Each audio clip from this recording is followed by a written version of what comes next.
On dit souvent que nos villes sont comme des organismes vivants, mais est-ce qu'on s'est déjà demandé comment elles respirent, concrètement? Aujourd'hui, on va plonger au cœur de cet écosystème un peu particulier pour voir comment on gère leur souffle, de l'air qu'on respire jusqu'aux déchets qu'on produit. Alors, cette question, comment une ville respire? Eh bien, c'est une métaphore, bien sûr, mais elle est très juste. Pensez-y, comme n'importe quel être vivant, une ville a un métabolisme. Elle consomme des choses, de l'énergie, de l'eau, de la nourriture, et forcément, elle rejette ce dont elle n'a plus besoin, des déchets, de la pollution. Et c'est justement cette respiration qui nous dit si nos villes sont en bonne santé ou si, au contraire, elles sont en train de s'étouffer. Et donc, pour comprendre comment soigner la ville, il faut d'abord bien comprendre son anatomie. C'est quoi, au juste, un écosystème urbain? Parce que bien sûr, c'est beaucoup plus que juste du béton et de l'acier. Le mot vraiment important ici, c'est interaction.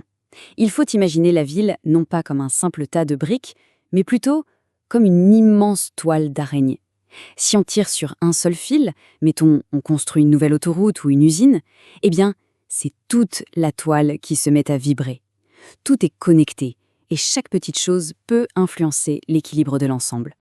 Et c'est précisément là que les vrais défis apparaissent. Parce que ces sous-produits, ces rejets de la ville, ils peuvent être parfois totalement invisibles ou au contraire très très concrets. Allez, regardons de plus près le premier grand défi. On commence donc par ce défi qui est souvent invisible, mais qui nous touche pourtant à chaque seconde de notre vie. L'air. L'air qu'on respire.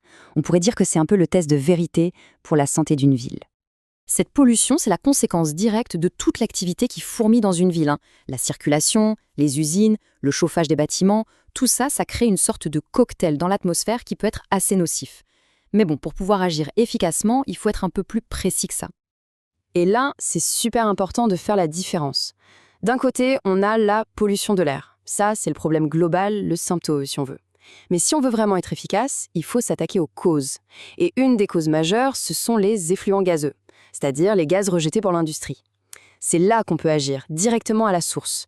Pour faire simple, c'est la différence entre se plaindre qu'il pleut dans la maison et aller réparer le trou dans le toit. Ok, donc si on arrive à identifier une source précise, comme ces fameux effluents gazeux, on peut commencer à penser à un traitement. Mais concrètement, comment ça marche?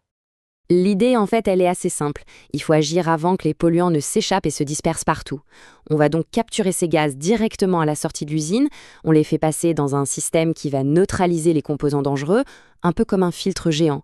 Et ensuite, on peut relâcher un air qui est bien plus propre. C'est une intervention ciblée, presque chirurgicale, pour un problème qui autrement deviendrait très diffus.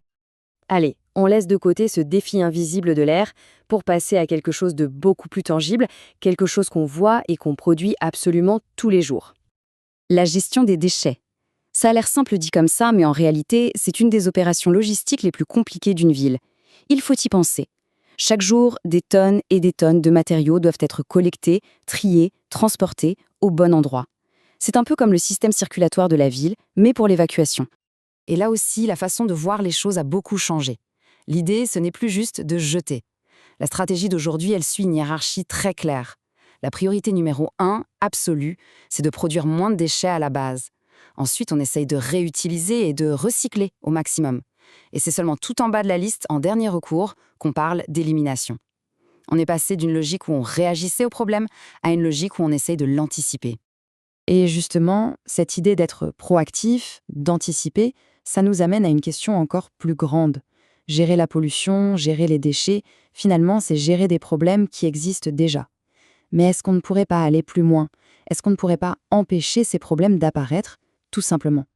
Eh bien, c'est exactement le but d'un outil de planification qui est devenu absolument central dans le développement des villes aujourd'hui. L'idée est géniale en fait. Avant même de poser la première brique d'une nouvelle usine ou de commencer à creuser pour une autoroute, on va faire une sorte de simulation de l'avenir. On va prédire, de manière scientifique, quels seront les impacts sur l'air, sur l'eau, sur la nature, mais aussi sur la vie des gens. C'est un peu comme une boule de cristal, mais basée sur la science et la réglementation. Et ce qui est intéressant, c'est que ce n'est pas juste un rapport technique qui reste dans un tiroir. C'est un vrai processus. L'étude est réalisée, mais ensuite elle est présentée au public, aux associations, tout le monde peut donner son avis. Et c'est seulement après tout ça qu'une décision est prise. Le but, c'est vraiment de construire de manière plus intelligente, en sachant où on va. Bon, maintenant qu'on a vu toutes ces pièces, essayons d'assembler le puzzle. Comment est-ce que tous ces différents outils fonctionnent ensemble? Voilà, ça nous donne une bonne vue d'ensemble. Pour chaque grand défi posé par le métabolisme de la ville, on a mis en place un outil de gestion adapté. Face à la pollution de l'air, on a le traitement des effluents gazeux. Face aux déchets qui s'accumulent, on a la gestion des déchets solides.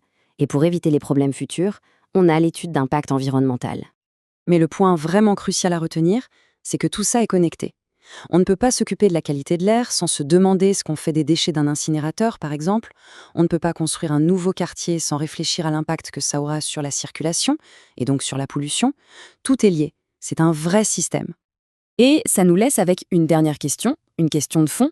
Est-ce que tous ces outils ne sont que des pansements, une façon de gérer les symptômes d'une croissance qu'on ne contrôle pas? Ou bien, est-ce que ce sont les instruments qui vont nous permettre de vraiment concevoir des villes plus saines? Des villes où il ne fait pas seulement bon vivre, mais où il fait aussi, littéralement, bon respirer. C'est une question qui mérite d'être posée.